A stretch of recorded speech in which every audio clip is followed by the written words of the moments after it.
about your weekend plans. Does anyone have any fun or interesting weekend plans that they'd be willing to share? Let's see. Oh, and before you go, so who volunteered? Let's see. I didn't. I'll volunteer. Who? Sorry, Anita. I didn't. Anita, sorry, I didn't see that. Okay, there's too many faces. Anita, there you are. Okay, great. And Anita, before you go, before you start, just tell us your plans, but you're not allowed to use the letter T. Without the letter T. Without the letter T, yeah. Okay. My offspring, my female offspring, who plans marriage in a year, wants. Oh, okay. Well, all right. I mean, good try, but you know, okay. Keep going. I mean, it's okay. Okay. Is announcing the day of ceremony. Okay. Yeah, I think I get the gist of it. Okay. That's nice. I think that's pretty interesting. Anyone else willing to share some weekend plans? Video games. You guys, okay. I mean, can you give us a little more detail? Great. Oh gosh, darn it. The title has a T in it. Okay. So does the word title. Yeah. Okay, well, you know, good try. Maybe next time. Maybe one more person. I will hike a hill. Okay. Yeah. Short and sweet. I think we get the gist of it. Yeah, a little more detail could be helpful, but sure. Yeah. So thanks for those of you who are good sports with us. Basically, I wanted to give you the sense of what it might feel like to be a student in a classroom setting or a student working with a tutor who has a learning disability. So there are many types of learning disabilities, and this does not, you know, that type of experience might not encompass the experience of all LD students. It definitely wouldn't. But it might give you the sense of what it feels like for a student who can, you know, maybe has clear thoughts in their head, but has a hard time maybe communicating what that is to a group clearly. So the three of you that volunteered, could you guys give me some reactions to that? Like, how did it feel when you were responding? For me, it was very difficult because I had to choose my words wisely and think ahead so that the words I chose made sense. Absolutely. It was very exhausting. Yeah, definitely. Thank you, Anita. Jessica, any reactions? Yeah, just the amount of thought that went into even simpler words, and Yeah. Just needing to think a lot more. Yes. Mm-hmm. And you wanted to get it out quickly, right? Mm-hmm. Just, okay, I'm going to say as little as I can just to get out the thought, right? Sure. Any other thoughts? What that felt like? Those of you who are watching, any reactions to that? I thought that Anita seemed a little embarrassed when she used a T. Mm-hmm. And I think that is a normal reaction that many of our students have. You know, they're very conscious that they want to do the right thing, and if they make a minor mistake, they sometimes experience embarrassment. Absolutely. Yeah. And as I said, learning disabilities come in many forms. So for some students, it might be when reading something, just everything doesn't make sense. Performing math computations gives them tremendous difficulty. Asking students to write when they have a writing disability. But the particular exercise that we just did maybe gives you a sense of a student with some type of processing disorder, and how there is something that seems maybe seemingly not super difficult, but you really have to think through every thought. And yes, there's the fear of embarrassment, the fear that you're not going to do it correctly. So that's just a little activity to get you thinking about students with LD. And students with LD, by definition, I'll just kind of throw this in there, students who have average or above average intelligence, but struggle with a specific skill area or area of processing, like reading, writing, or performing math computations, or things like auditory processing or receptive and expressive language. So with that being said, we'll kind of move on into the presentation. We're going to get back more to learning disabilities later and talk about specific strategies for helping those students. So Sandy, it says host disabled participant screen sharing. So I'm wondering if there's something that you... I just turned it on again, so I Okay. think it should work. Cool. Let's try it again. There we go. Okay, awesome. Thank you. All right. So, all right. So yes, today we're going to be talking about tutoring strategies and support for students with disabilities. Ways to reach all of our students. And that was our little learning disability simulation that we started with. So the first thing I want you to think about is this concept of visible versus invisible disabilities, because many people, particularly those who don't have experience working with individuals with disabilities, when they think of a disability, they often think of disabilities that are visible or most apparent. So someone who is paralyzed and uses a wheelchair, or a severe developmental disability like Down syndrome, some kind of noticeable physical difference, someone who might be an amputee. But what's also important is to consider individuals with invisible disabilities, or those that aren't most easily apparent, particularly when you just see someone for the first time or don't get to spend a significant amount of time with them. So learning disabilities, ADHD, autism, psychological disorders, hearing loss, and there are many others. And the reason I think this is important is that these invisible disabilities, or those that aren't most easily apparent when working with students or just individuals in daily life, these are the most common, and overwhelmingly so. All these disabilities and several others are the most common we see in the general population. And the other important question to consider with visible versus invisible disabilities is who is eligible for accommodations. Well, all individuals with disabilities are eligible for accommodations. So it's really important to consider students whose needs or disabilities might not be most easily apparent. And what types of accommodations are they eligible for? Well, in their classes, that's at the college level, that's where they are, that's where accommodations mainly come into play. So extended time for taking tests, they might have a note taker for their classes, but it's also important to consider what they're eligible for in the Learning Commons. And in tutoring services specifically, students are eligible for accommodations as well, if they have a documented disability. So what are some of those things? They can receive individualized tutoring recommendations from me. So those are what we call our LD recs. They can receive one-on-one appointments versus tutoring in a small group.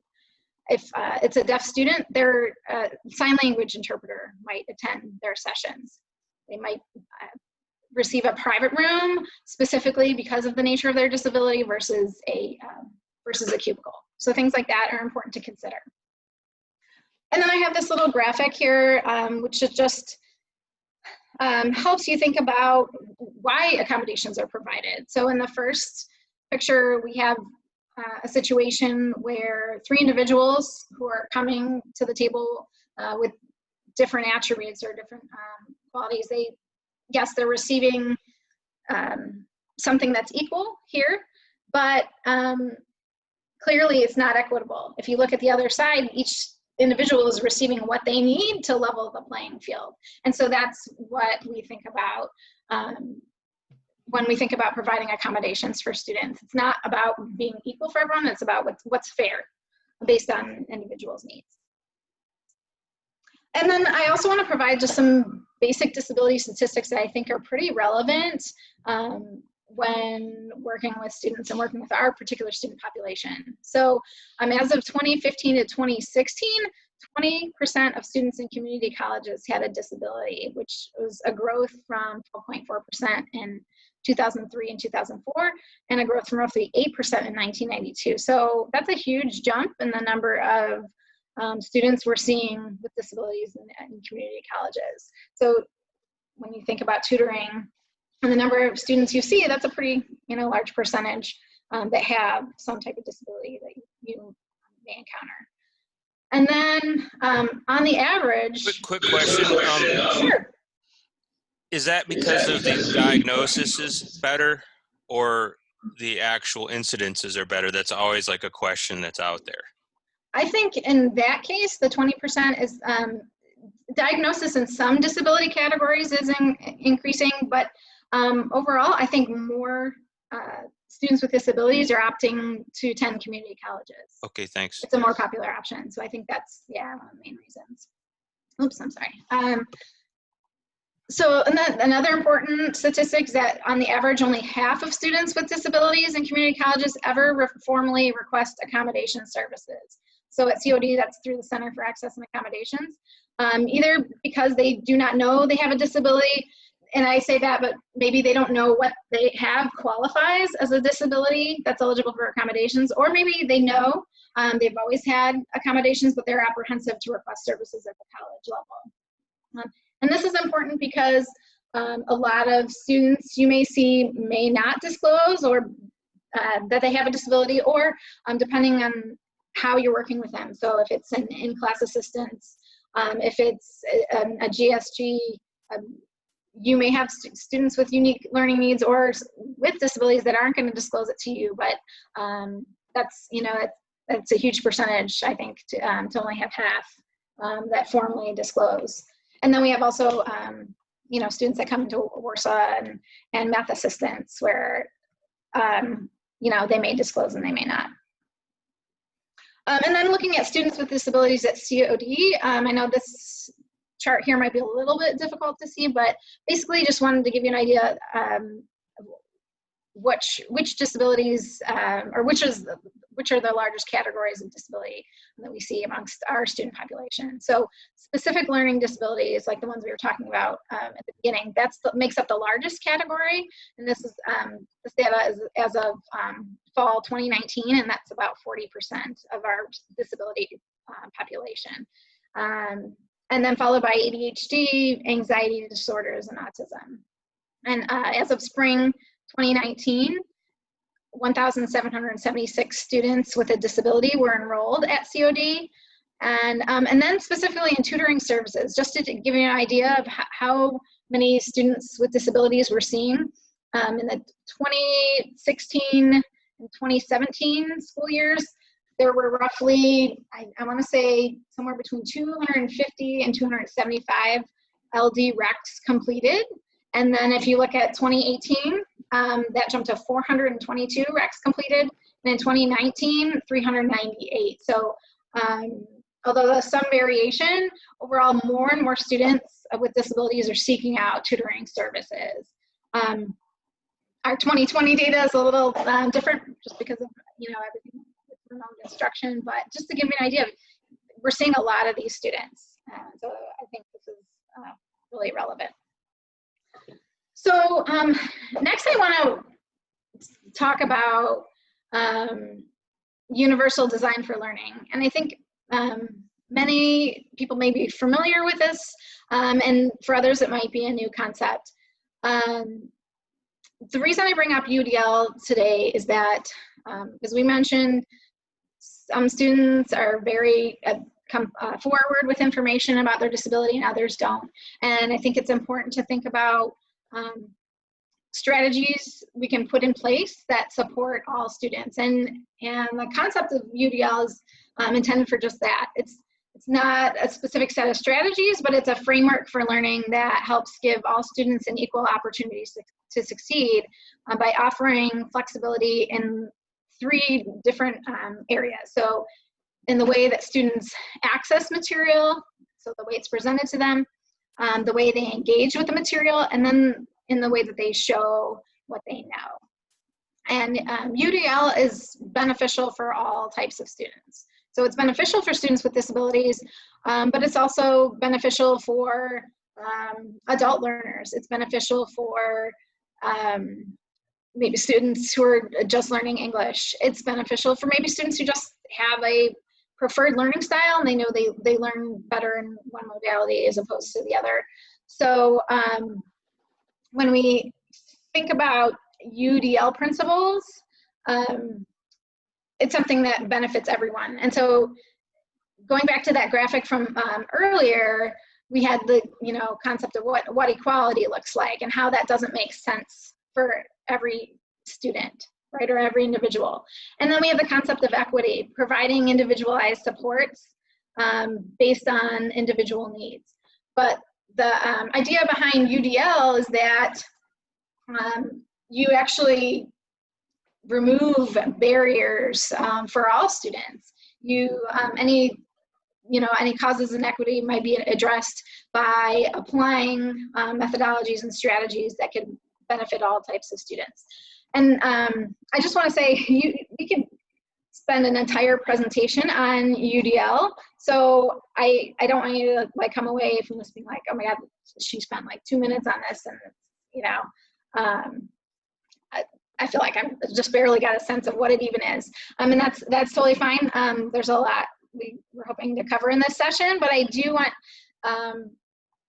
tutors and all support staff that are here today to be thinking about how the principles of UDL could apply to tutoring as a means of getting started with students, particularly when you don't have a lot of information about their individual needs.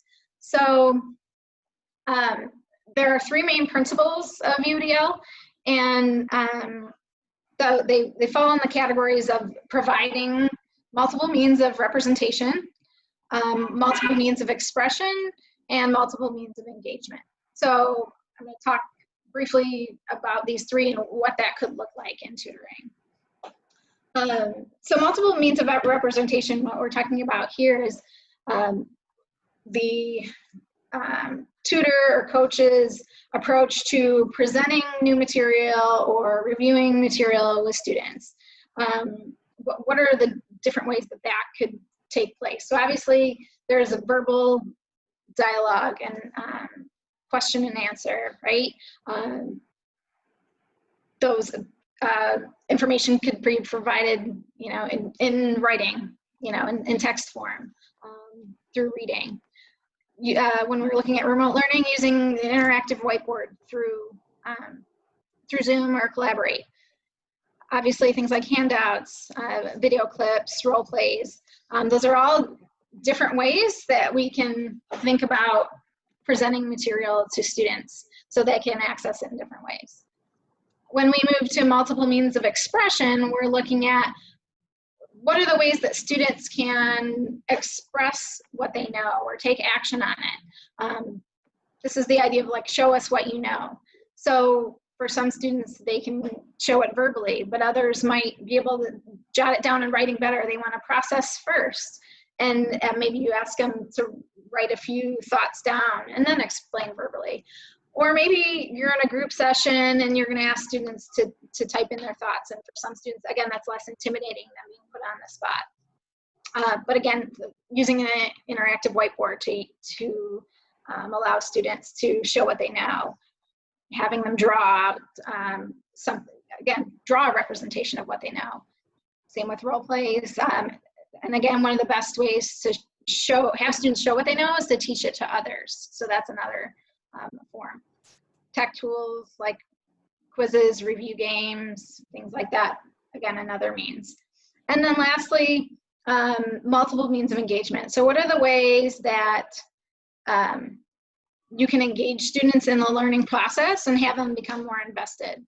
And so again, I'll just let you take a look at just some of these ideas between, you know, watching and listening, or creating collaborative activities when you're working with groups of students, offering choices and incorporating learners' interests, background, and experiences. That's a really big one that can help build buy-in with students, as well as real world like tasks and activities. What are some real world scenarios or problems they could work on in independent research? Again, this is something we could spend a lot more time on, and I could provide you additional resources if you're interested, but I just wanted to kind of give a brief overview where you might start with students. But then beyond that, we want to think about, okay, when we know a student has a specific disability, how can we go beyond these basic principles and kind of providing different options for all students, and then how can we tailor instruction or tutoring specifically to the needs of a student's disability or the needs that they bring to the table, because sometimes they're every student with a disability is different, and we want to do different things to tailor it, instruction to their specific needs. So what I'd like to do, and I'm going to stop sharing my screen for a second, and I want to share a video clip with you guys and switch over to talking about ADHD, attention deficit hyperactivity disorder. So students with ADHD often struggle with things like maintaining focus, paying attention for long periods of time. They may be very impulsive and struggle with planning and executing tasks. Sorry, I'm trying to share my screen while on my one train of thought here. No, that's not what I wanted to do. Sorry, give me one moment. Okay. Here we go. Okay. I want to share this quick video clip of what ADHD feels like from a young adult perspective, and then discuss that a little bit and talk about some strategies that might be effective for those students. So if I play, can you guys hear that and see that? Okay, I'm gonna turn it up. So, all right.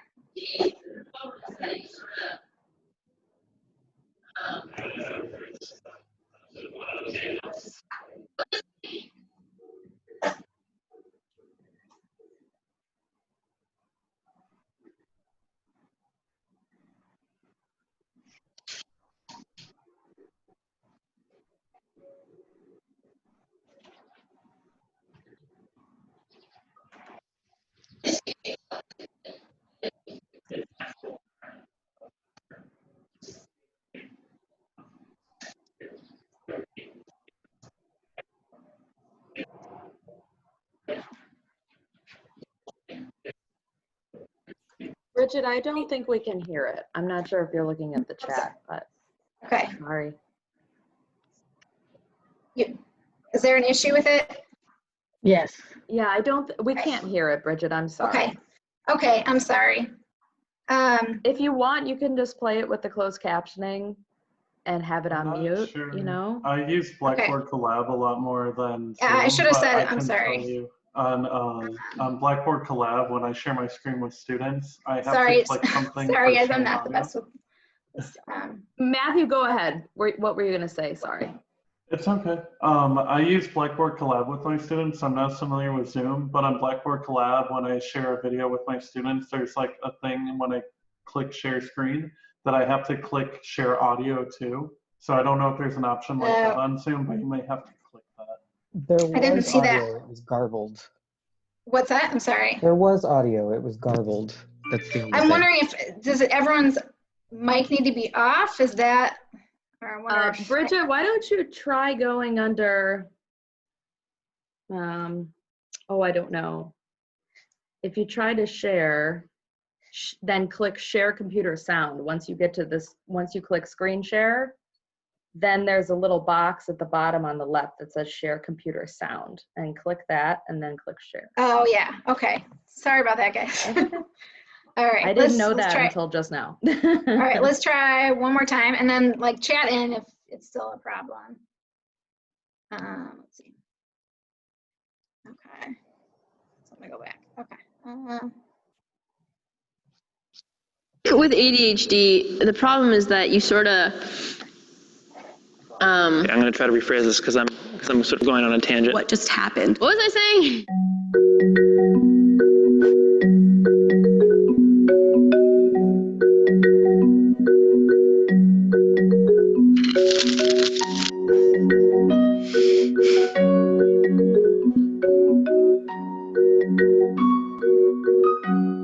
I misbehaved a lot as a kid, but I didn't mean to. The natural environment of a classroom is very non-conducive to somebody with ADHD. You know, just like this quiet room, you're sitting at this table, a bunch of other kids are all doing their work. It was almost like it's sensory overload, like everything is coming at you all at once. I would be trying to focus on this teacher, and then all of a sudden I would like snap to it again, and I had missed half of what the teacher had talked about. I was like, you're high or something. It's kind of similar to being high. One of the side effects of ADHD is a sort of an inability or at least tough time staying still, concentrating, focusing on day-to-day tasks. I feel like my thoughts are sort of on like a carousel in my brain, and it's going in circles, and each thought stops for like 2 seconds in front of my eyes. I can barely grasp it, and then it's gone. The third day I was at BuzzFeed, I was taking some like safety test with my friend, fellow producer here, Caitlin, and I'm like already lost on like the packet. I look over and like Caitlin's answered like the first 10 questions already.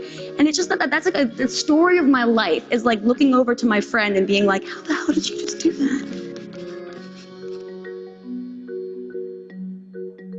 I have been on some form of medication ever since I was 13. I stopped taking medication for me because I just didn't like the way it made me feel. They curbed my appetite, I was losing weight. But the medication provides me with clarity. When I'm not on my medicine, it feels like the smallest tasks are really overwhelming because I can't visualize and focus on the simple process. I have to plan things out, I have to write everything down or else I forget. I don't advocate that everyone go off their meds if they don't need to. For me, that was something that I felt I wanted to do. It looks different in everybody. I would just wish people were a little more sensitive with like the verbal assumptions they make. I just wish people believed it was real. My ADHD is like the realest thing in my life. Like I can't reach out and touch it, but I can feel it. Okay. All right. So thank you. So can I have a couple people maybe give a reaction to that or thoughts, like what were you thinking of when you, sorry. Yeah, any thoughts? Ray looks like he has his hand up. Okay, I can't see everybody. So, Ray, go ahead. Yeah, you have to like scroll through because there's like Yeah. 40 of us. So I have ADHD, and when I talked to a psychologist recently, like 2 or 3 years ago, they've actually started categorizing ADHD in 2 different types. So instead of being ADD, which would have been attention deficit disorder, and ADHD, attention deficit hyperactivity disorder, it's ADHD inattentive or ADHD hyperactive type, is my understanding. So what I have is inattentive. So a lot of the time, if I'm not paying attention, it's because my brain is going so fast, and I'm like if you visualize a tree, like I have had so many thought branches that go off of maybe one thing, and then it's like when I come back, I'm like, how did I get here? And it's been 5 minutes or more, you know? So if I don't write things down, I have a planner, it is color coded. If I don't do that, it doesn't exist. If it's not on paper and out of my brain, it didn't happen, you know? So I do relate with some of what was said in the video where like you kind of tune out on the teacher a little bit and you start thinking you know, and your brain just goes off in places. You know, and you come back and you've missed like a good important chunk. So what I did fall semester is I would bring in like a little audio recorder and I would put it on the table. And I would tell my professors, you know, like I'm recording this so that if I need to, I can go back and listen to it later to, you know, like figure out what I missed, if I missed anything. You know, I mean, like I would do my best to focus, but you know, it is an attention disorder. You know, but it was an extra thing to have in the off chance that I did, you know, like zone out for 5 minutes and go have a fun thought adventure where I made spaghetti with my brain. You know, but that's what I did.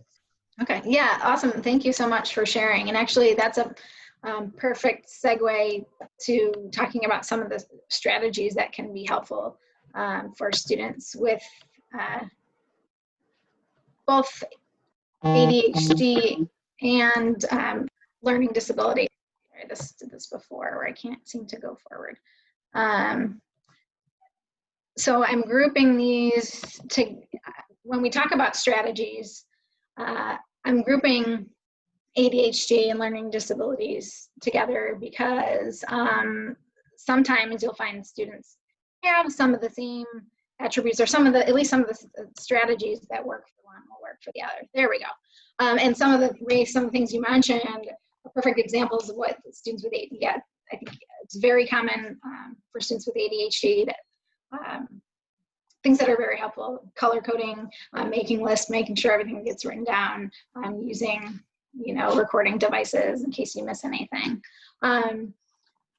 But yeah, so as like I said, a segue to some strategies that can be helpful for students with LD and ADHD. Just going back to those UDL principles and thinking about multiple means of representation and expression. So appealing to different learning styles through, you know, auditory learning or verbal dialogue and Q&A, and that the idea of having students tell you what you know, providing visuals to support that verbal dialogue through video clips and handouts, and then other ways to engage, such as role plays and demonstrations, just providing multiple means so that students with these types of disabilities have different ways to process the information. And then I have it on here too, making sure to put things in writing. Yes, we want students to put things in writing, but sometimes students need it and need input from multiple avenues. So if you say something verbally, and even if you're repeating it, putting it in writing is really helpful too, because often students with disabilities need more contacts with the information in order for it to sink in. So maybe it's a matter of, you wanted to stress 3 key points, put it in an email and send it to the student after the session. Or if you have time to make a handout with those key points that you want to drill in. Having it both, explaining it both verbally and then having it in writing is really key. Using mnemonics and other memory devices can be really helpful. Many students with learning disabilities, particularly those that have difficulty processing information the same way that a typical student might, they can need more avenues to process the information. So, mnemonic devices that are going to help cue them to, based on a term where each letter stands for a different key concept or topic. Other memory devices, we talk about these things in tutoring all the time, the flashcards, and maybe categorizing topics or concepts, things that help them make those connections. Those are really key. And then repeating information is really big. You don't want to sound like a broken record, but I said it before and I'll say again, for students with LD and often students with ADHD, they need more repetition of the information than the average student. And then checking, in addition to repetition, checking for understanding. And when we say checking for understanding, I'm not just saying, asking, do you understand? The students don't want to be put on the spot, and so they'll often say yes. but using actual questions that allow you to gauge their level of understanding. So repeat back to me what you heard from me or what you understand. Can you paraphrase that? Tell me what you know about this topic already. Or specific questions, what are the 3 things or the 3 takeaways you just gained from what we just talked about? Specific questions like that are better ways to check for understanding.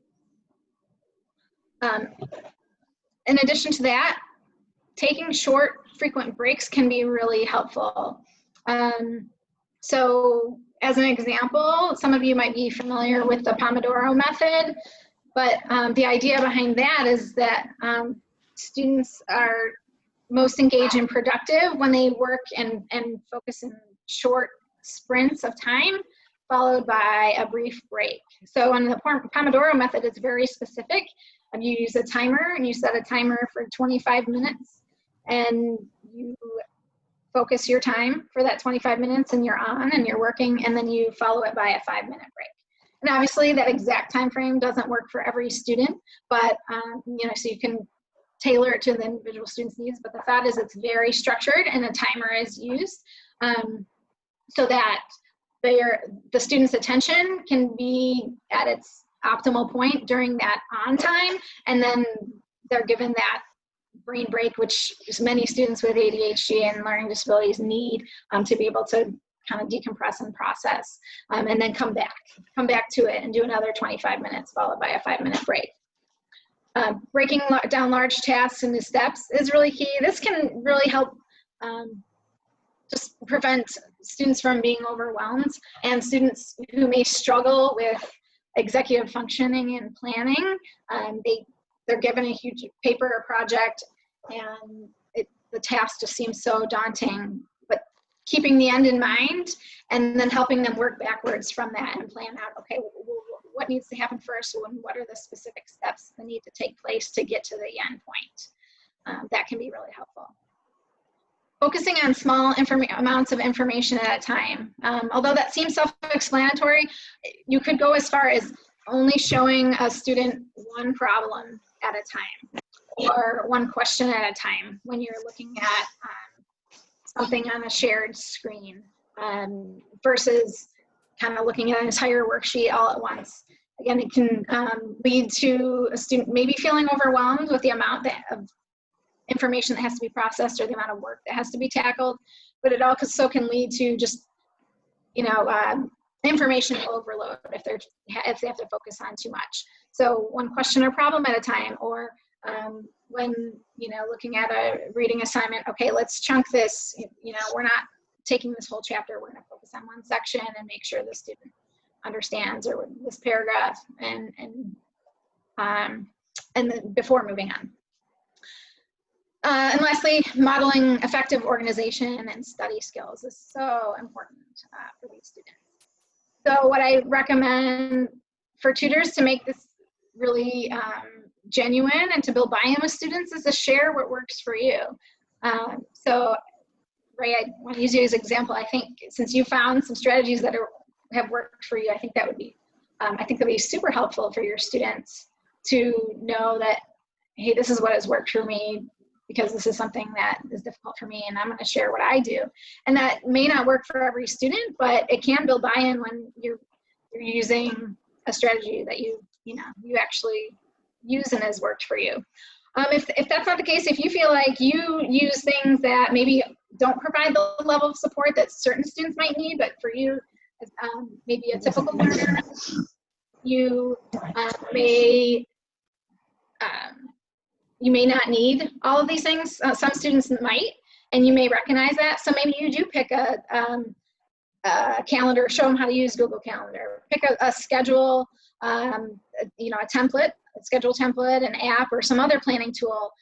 Looking at strategic success folder on the OneDrive, that's where we keep a lot of those organization and study skills tools and templates. And so pick one out, and or maybe two, and say, hey, these are two that I think look really good, and show them how to use them and actually kind of model for them how it might work.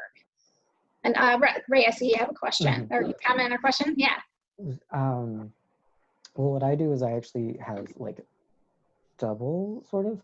So the planner is for like school stuff, but then I also have it in my Google Calendar, and then it's color coded pretty similarly so that I have it in 2 places, which also means that like if I'm looking, I don't know, like if I'm trying to set up a doctor's appointment or something in the future, and then I can like look at that and say, you know, like here's what's happening on Tuesdays.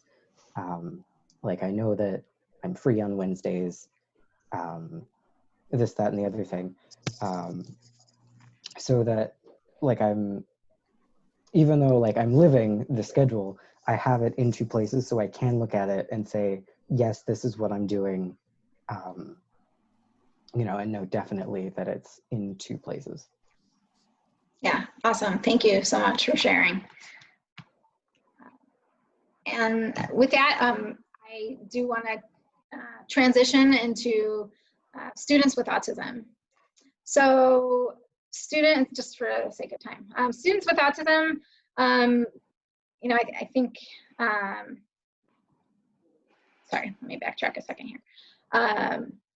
Students with autism or individuals with autism are those who struggle with things like communication, social interaction. They may engage in repetitive behaviors. And a common symptom that students with autism experience is sensory overload. And so they struggle to process all the sensory input that they're getting at one time. So maybe it's sounds, they may hear them at a louder volume, and they, you know, certain visuals, they may see things brighter almost, and it may become difficult for them to process too much sensory information at once to the point where they either lash out or they may shut down altogether.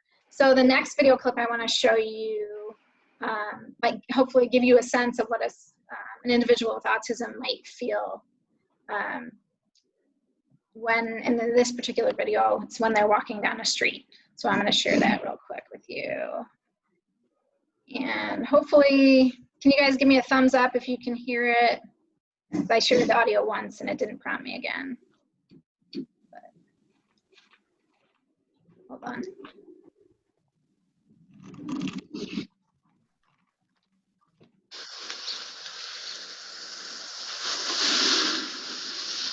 Okay.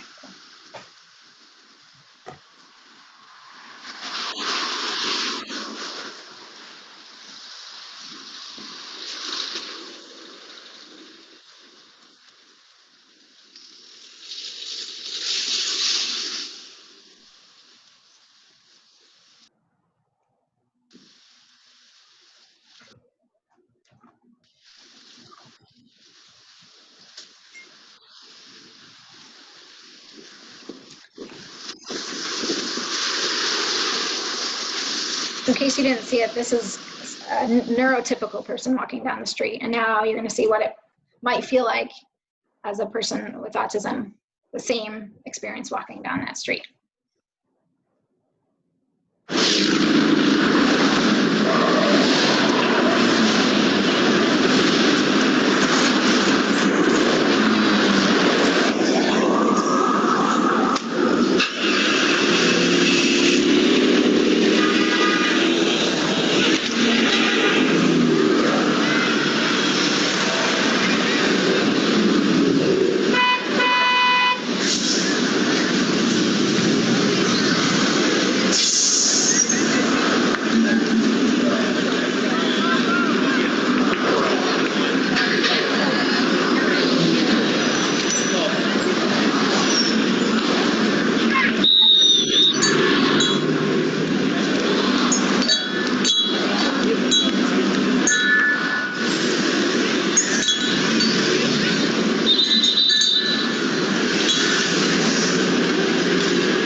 All right, so I think that last part is really important, that doesn't capture every person with autism's experience perfectly. But from speaking with someone who works very closely, oh my gosh, sorry. Sorry about that. From working with someone who works with students with autism very closely, I've been told that that video, that particular one, is one of the closest depictions of what this experience of sensory overload looks like. And obviously that's walking down a loud street, but think about what, a similar experience might be like walking through the halls at COD, or coming into a classroom where people are coming and going, which seems like a normal experience for any of us. And now we're working remotely, so it looks a little different, but for some students with autism, that might work particularly well, but for others who maybe don't have a good dedicated study space at home, or have a lot going on in the household, but don't have another place to get their schoolwork done, sensory overload could be a big issue for them as well. So any reactions to that video that you would like to share?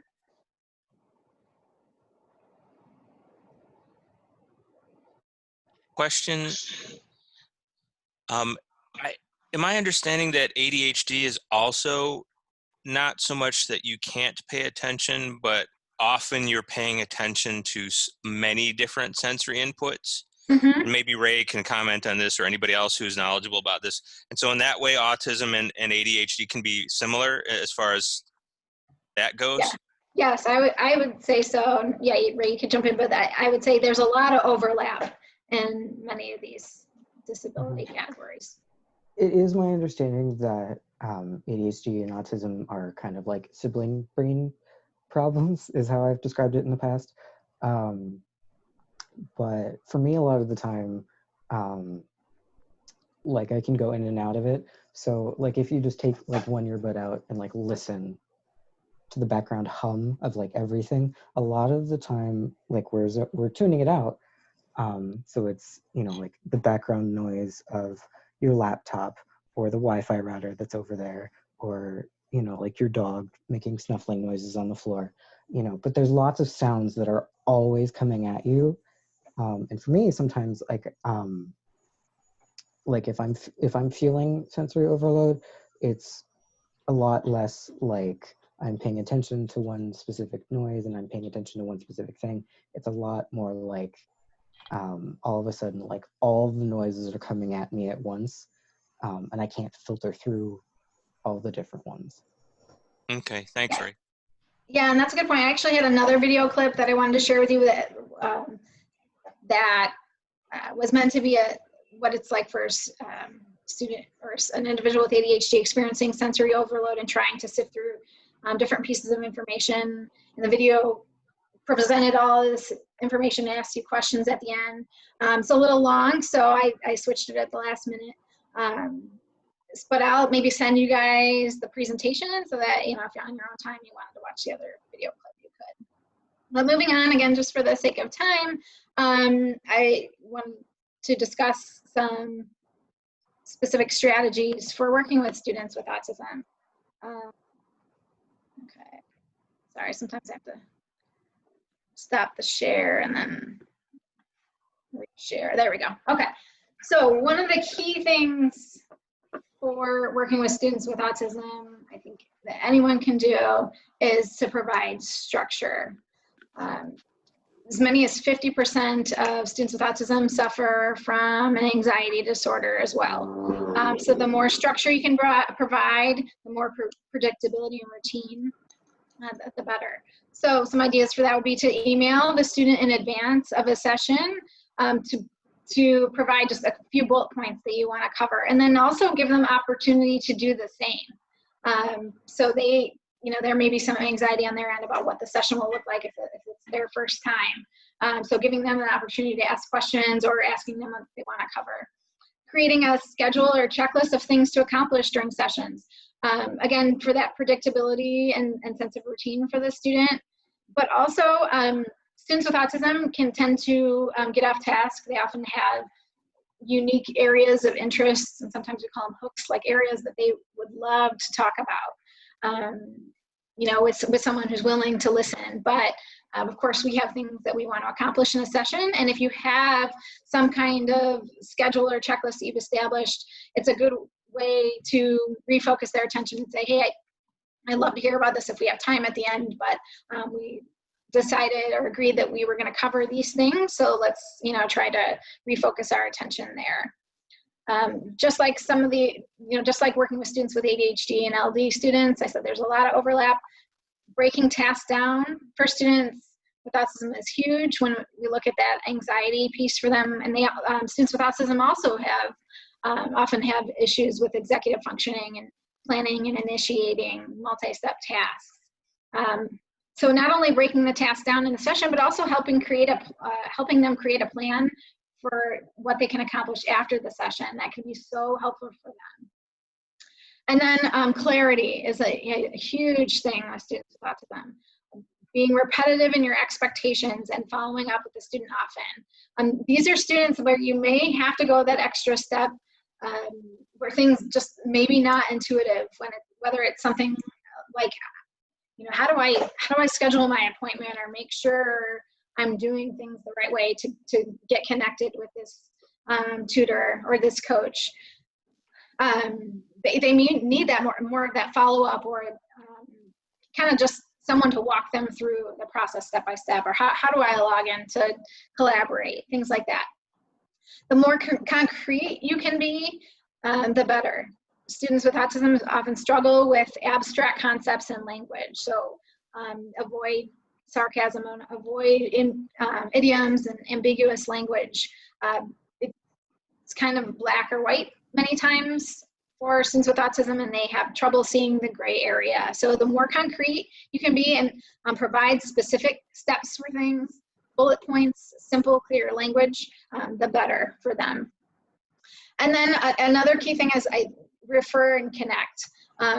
Again, they might be the type of student who need that extra step. They need to be walked through some things that we take for granted. So we talked about setting up and confirming an appointment, but also like maybe things like how to communicate with an instructor, helping them craft an email, what are appropriate things to say when they're struggling with an assignment. That can be so helpful for them, and it just shows them that you care. And then for students with autism, sometimes you might encounter students with unique behavioral or social emotional issues or needs, and you may not feel comfortable addressing them, or you may just feel like it's out of the realm of your expertise. So in those cases, you can reach out to me, or if you feel comfortable, reach out to counseling or access and accommodations for additional support. And that may be very valuable for these students. So we are quickly running out of time, so I'm going to really quickly address anxiety and depression. We're going to have to skip this video clip, but when we think about students with psychological disorders, this is definitely one of those invisible disabilities that affects the learning of many students, but we often we don't know about it unless a student's willing to share. And anxiety and depression are the two most common two most common psychological or mental health disorders that we see amongst our students at COD, of those who have mental health disorders. So again, I'll email this out with that video clip. But some strategies that can be really helpful for working with students with psychological disorders. Again, there's some overlap here, but setting clear academic and behavioral expectations can be really key. You know, to alleviate anxiety, you know, here's what's realistic for what we can expect during our session, or, you know, considering you have this test coming up or this paper due in X number of days, you know, I'm going to do my best to get you from here to here, but here's what's realistic, and here's I think what we can reasonably expect to accomplish in this time. And behavioral expectations as well. You know, some students may want to use a session to, you know, vent about instructors, and, you know, some degree of that can be okay, but there's a fine line, and it's really important to have boundaries. Providing structure, just like other students, that can alleviate a lot of anxiety in students. Again, as much info as you can front load, in advance can be really helpful. Taking breaks with these students, I would say you use your judgment to, really read the student, read the situation when they're feeling overwhelmed or upset or frustrated. Take a breather and step back and then come back to it. Or with those who are maybe in drop-in and coming for extended sessions, hey, ask them, I think this is a good time to take a break and let's come back to, if you want to come back and work with me in an hour, that'd be great. Providing frequent positive feedback and encouragement is really key. Students who fall into this category may be particularly vulnerable about coming in for additional help or reaching out, I should say, because we're virtual, obviously. So that frequent positive feedback is really helpful, and just being very sensitive about constructive feedback. Of course, constructive feedback is important, but we just want to be sensitive in the way that's delivered. And then appealing to different learning styles in your approach. This goes for many students with disabilities, but students with psychological disorders, they may often experience symptoms that impact their ability to learn and impact their ability to pay attention. So they may almost seem like a student, they may present themselves as a student with an entirely different disability, but because of the symptoms they're experiencing, whatever disorder they have, that they may experience that. Okay, so it is 12:30. There was one last brief activity I want to do with you guys, and it would take about 10 minutes, but I understand if some people have to leave, that's totally okay. I wanted to just do a quick Kahoot with you guys to just kind of sum up what we learned. I know we didn't get to hear from everybody, so I'd love for everyone to be able to participate and just see what we learned in the session. So if you can stay, so it'll take about 10 minutes. I'm gonna jump in briefly while you're setting that up. Yes. Oh, got an echo there. Anybody who's a brand new tutor, there should be 8 or 9 of you here. You are required to stay. Anybody else who has to go, just make sure you put this time on your time entry if you're a member of tutoring services. And any in-service activities you go to.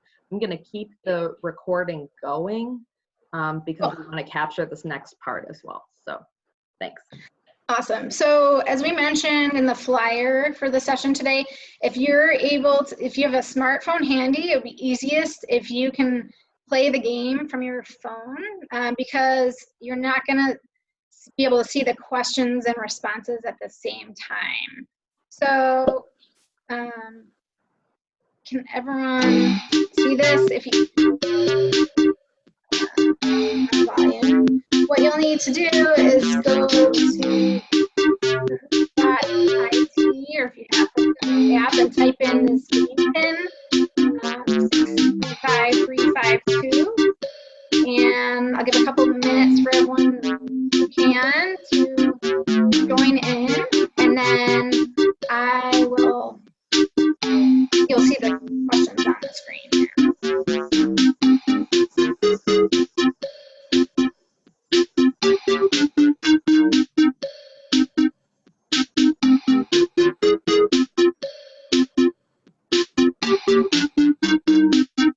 Okay. Lunch.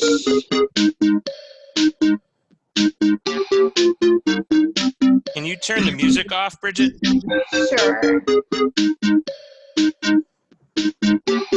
Actually, I should have a few comments here and there, so. Okay. I think you can turn the Kahoot music off at the top right there, Bridget, where the music note is. Last few. That music is terrible.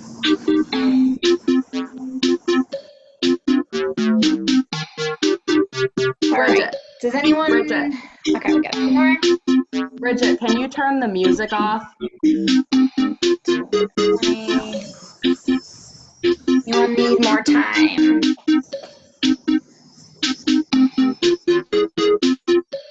So yeah, if you playing from your phone. The question will appear on the screen here, and then from your phone, you'll just select your answer to the question. All right, so it looks like. And you can always join in. Bridget. Yeah, after we start. Bridget. Bridget. Need a break for a second. Okay, we'll get started.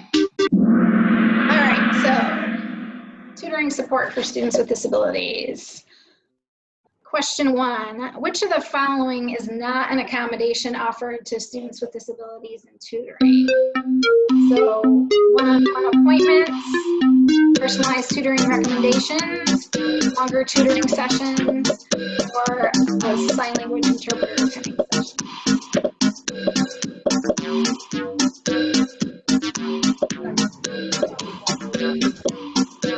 All right, majority got that one. Awesome. Yes, longer tutoring sessions are offered. Sometimes students can get more sessions, but not longer sessions necessarily. So, okay, next question. All right, we got Matthew, followed by Jess and Ray. All right, next question. Approximately what percentage of community college students have a disability? 5%, 15%, 20%, 25%. All right, so about 13 of you. Yes, it's 20%. As of a few years ago, I think that data was from 2016. So yeah, big percentage of community college students identify with a disability. All right, let's see. Okay, our top 2 are still Matthew and Jess. Nice job. All right, question 3. True or false? Universal design for learning is a framework that specifically benefits students with disabilities.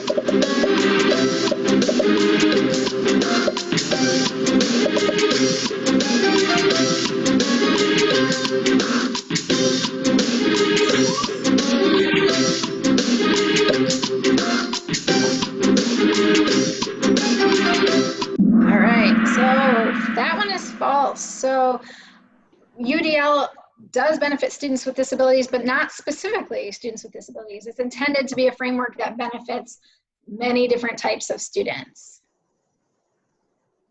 All right, let's see on that one. Okay, we have a couple others moving up on our leaderboard here. Matthew's still in the lead though. All right, question 4. Which of the following is not a principle of universal design? Multiple means of engagement, multiple means of support, multiple means of representation, or multiple means of expression and action.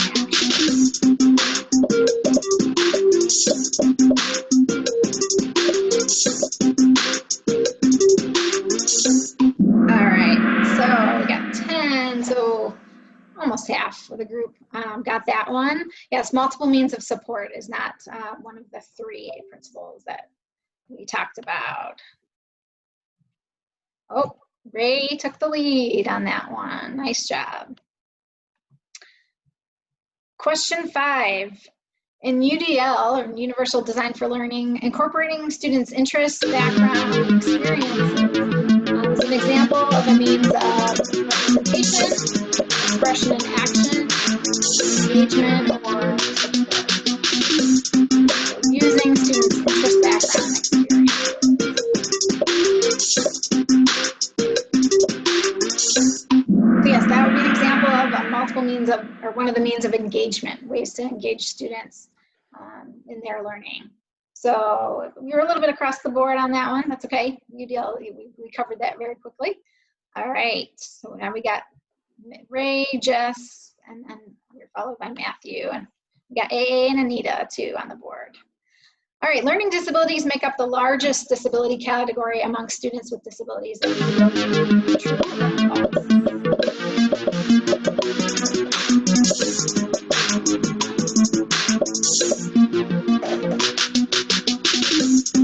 The music a little bit.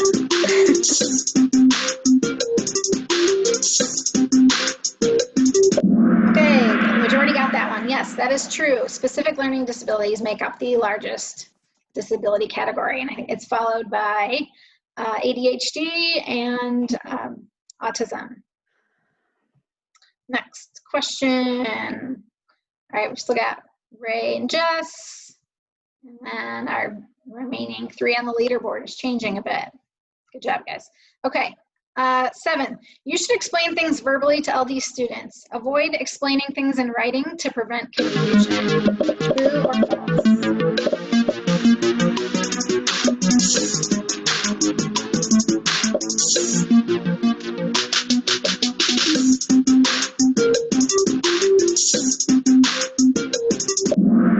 Awesome, almost everyone got that one. Yes, it's really important to explain things verbally and present them in writing wherever possible. Just again, that multiple means of representation or multiple ways for students to receive information is really important. All right. Nice job, guys. Let's see the next one. Okay, question 8, a helpful strategy that involves timed sprints of productive work time followed by short breaks. It's called rapid planning method, getting things done, time blocking, or the Pomodoro technique.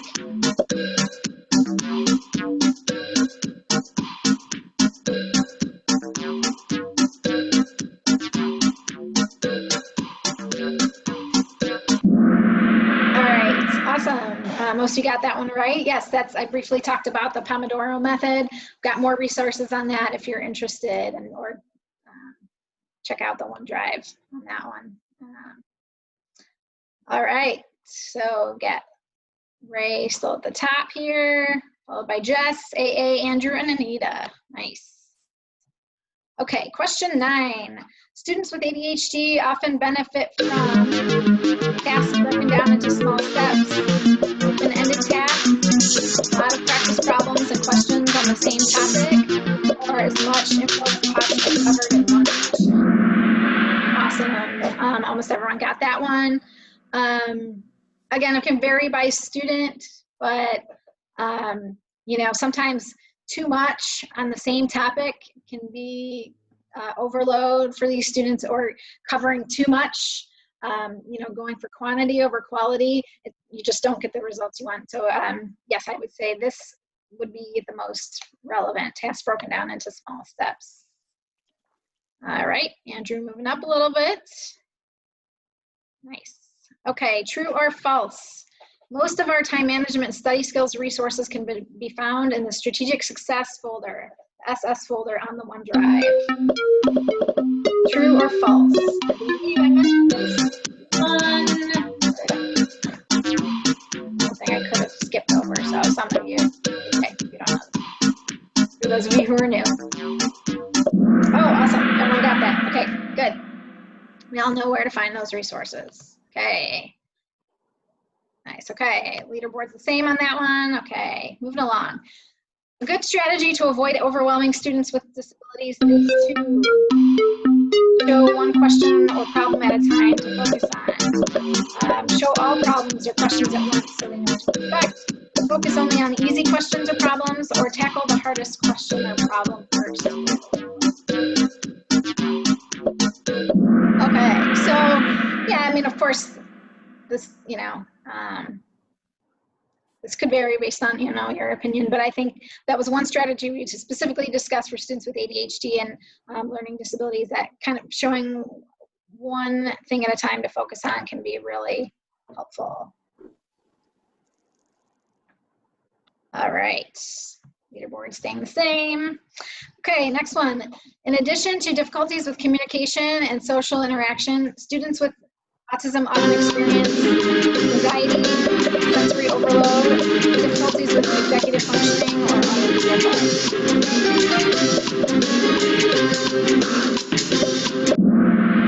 Yes, definitely all of the above. I may have just briefly touched on this, but yes, these are all very common symptoms of students or individuals with autism. Okay. Okay, a little change there, but Ray's still in the lead. All right, next one. One of the most helpful things you can do for students with autism in tutoring sessions is to ask a lot of questions, provide clear structure and expectations, rely heavily on nonverbal communication, or provide counseling to address their concerns.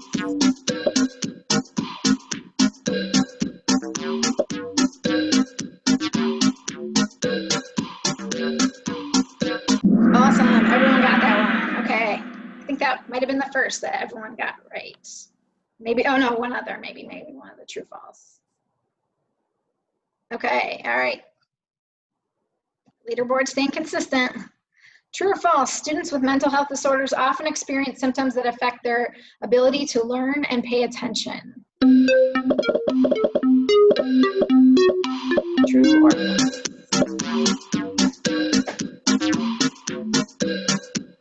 Awesome, another one, everyone got it? Yes, it's very common that mental health disorders can affect learning and students' ability to focus and pay attention. Leaderboard staying consistent. All right, so I believe this is our last one. Without cheating or looking at anywhere else, what is the correct spelling of my name? So, 4 different spellings for Bridget Clarke. Who knows the correct one? Can anyone get this correct? Oh, yay, the majority know it. No, I've got 1,000 ways to spell Bridget, and I've got Clarke with an E, so. Awesome. So that was our last question. Let's see who are. Let's get our so in third we have AA. Second we have S. And in first we have Ray. Awesome. All right. So I'm gonna stop sharing here. Thank you guys so much for participating in that. Oh, let me turn that up. Okay. All right, you guys have hung on a while here, but any last thoughts before we leave? I know we didn't we had to rush through a little bit at the end there, but I would love to any share one thing really last quick. thoughts you want to share? Any takeaways from today? Can Bridget hear us yet? Bridget. Right, that's good. But Bridget. Oh wait, Bridget. Yes, Sandy. I'm sorry. Yes. Am I? Yeah, your audio is off. Okay, sorry. Can you hear me now? Wait, let me turn this up. Okay. Yes, okay, I can. Can you hear me? Can you hear me? Yes, sorry Okay, about that. so Matthew has a question. Okay, go ahead, Matthew. Sorry. I thought I would just share really quick, especially since a lot of new tutors are here. If any of you guys are taking on like guided study groups or working specifically with a professor, what I did in the spring and then summer semesters when we went virtual was I sent an email to all students with different apps I recommend, different ways to like study better, moving your study area to the same spot if you can, so that that's your study area. Try and minimize distractions, put your phone away, but recommend any apps you know. I always recommend the Calm app, which is good for like meditating and stuff like that. But I've gotten really good feedback from students at the end of the semester just from that one email I sent out with a list of a ton of resources, and students saying that it helped them figure out different things that they could do. I even tell people to make their bed every day. Like, I know that sounds ridiculous, but like get out of your pajamas if you can and like try and keep a routine down. And I've gotten good feedback from those who actually try it. So I recommend you share resources with your students immediately. Many of them are going to be maybe scared or still not used to this virtual stuff going into fall. Let them know that you're there for them. I also like to share in that email the counseling website information and what number they can call to make an appointment, and that COD offers free personal counseling as well, and a lot of students don't know that. So I just thought I'd share that. And I know Sandy is going to be sending out a tutorial that me and several of the other tutors put together on how to use a program called Loom. And I know, Bridget, I talked to you about this one before.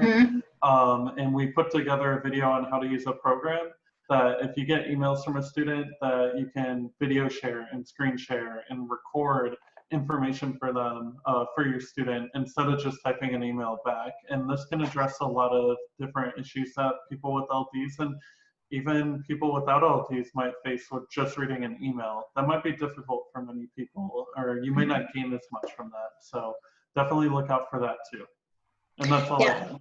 That's awesome, Matt. Like, I think that idea of like front loading information and providing concrete resources can be so helpful for students. And if you provide all that, then going back and asking students, hey, did you find any of that helpful? Or maybe they mentioned something that they're interested in looking at a little deeper with you, and then you guys can, you know, look into that. I think that's awesome. So thank you so much for sharing. All right, I know we've kept you longer than we said initially. I know. Thanks for your patience with me with Zoom as well. And thank you so much for coming and joining us. This session was recorded, and I can send out the PowerPoint as well, because a couple of the video clips we missed were on there as well. Bridget, do you need the new tutors to still stay? I do, for a couple like logistical and housekeeping things with the LD orientation, to talk about LD Recs and that process. So I'll try to keep that as quick as possible. But yes, new tutors, please stick around. Okay, and Bridget, what I'm gonna do is I'm gonna make you the host of this session now, because I have to run to another Zoom meeting. And I'm hoping that when you end the recording right before you end the Zoom meeting, hopefully it will let you do that. I'll stick around for a minute just to make sure you have the controls, and then hopefully it will send the recording to me, but it may send it to you. So let me just see if I can do that. Okay, and while you're doing that, I'm gonna I'm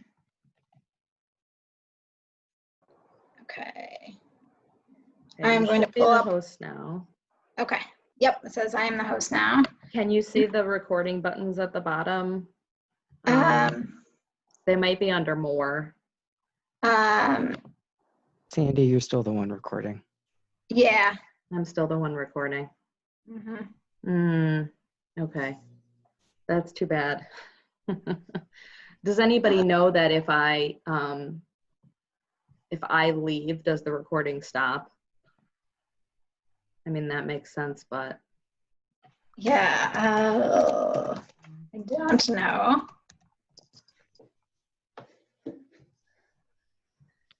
Yeah. Also, as a side note here, Bridget, we've got 7 new tutors here. So there might be 1 or 2 that you have to reach out to and figure out something. Yeah, and this portion, if it's not recorded, I think that's okay. I'll just mute. Okay, I'm gonna stay on. I have like about 5 minutes I can stay on, and then I will get off. And if that pauses it, that's okay. So you go ahead, Bridget. I'm sorry. Okay. So here, I have a few things to pull up. Just give me a sec. A bunch of folders.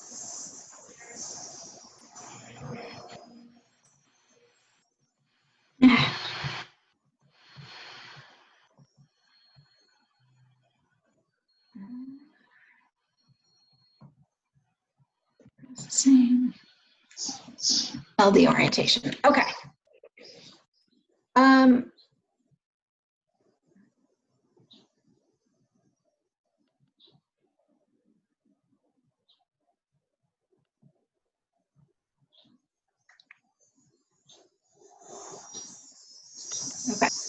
2 things I'm gonna pull up. Okay, and hopefully I can get to these easily. So thank you guys for sticking around. What I would like to do with all you new tutors is walk you through the LD rec process. So at your tutoring orientation or new tutor training, you might have been introduced to this process that we have for students with disabilities. So I provide personalized tutoring recommendations for students with disabilities through what we call a rec form, a recommendation form. And as tutors, you guys are responsible for implementing the strategies listed on the tutoring recommendation form to the best of your ability. We know that doing everything remotely may make implementing some strategies challenging, or they may not apply in the same way. But the thought is that you use the tutoring recommendation form to provide optimal support for students with disabilities based on either the specific disability they have, or based on the specific course they're taking, or based on any other information we have about a student. So I want to talk you through how that process works a little bit. So what students do, what students with disabilities do in order to let us know that they have a disability and would like to receive accommodations, they fill out our tutoring request form. They call it our TRF, where they make a formal request for tutoring. And there's a question on that form that asks, are you registered with the Center for Access and Accommodations, and would you like tutoring to be aware of this? So when a student checks yes on that box on the TRF, that's when their name is essentially flagged and sent to me, because we know they've disclosed that they have a disability and they would like additional support from tutoring services. So their name goes to me, and that's when I create a tutoring recommendation form. So I'm going to share this document with you real quick. This is kind of our flow chart of what that process looks like. So I mentioned this part where the student identifies that they have a disability and appointments are scheduled, and their name is given to me to complete an LD rec form. One of the things I decide when completing that LD rec is whether a student should be eligible for exclusive appointments. So that means a student would have a one-on-one appointment as opposed to maybe a group session. Now, all of our appointments remotely, if a student is requesting a specific appointment at a certain time with a specific tutor, that's going to be one-on-one. Versus our drop-in sessions on Collaborate, those could be taking place in a group. But when we're in person, normally appointments can accommodate up to 3 students. But depending on a student's disability and their individual needs, I may decide that, based on the information I have about them, or based on a recommendation from the Center for Access and Accommodations, the student might benefit most from a one-on-one appointment. So when you guys get trained in AccuSQL when we come back to campus, you'll learn more about these codes. We can come back to this, and I'd be happy to help you or answer questions about it later. But EXCL is our code for an exclusive student. In addition to determining whether a student is exclusive or not, I create an LD rec for the student, which looks like this.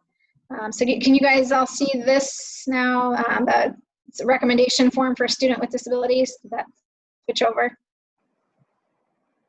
Okay, hopefully it did. Sorry, I can't.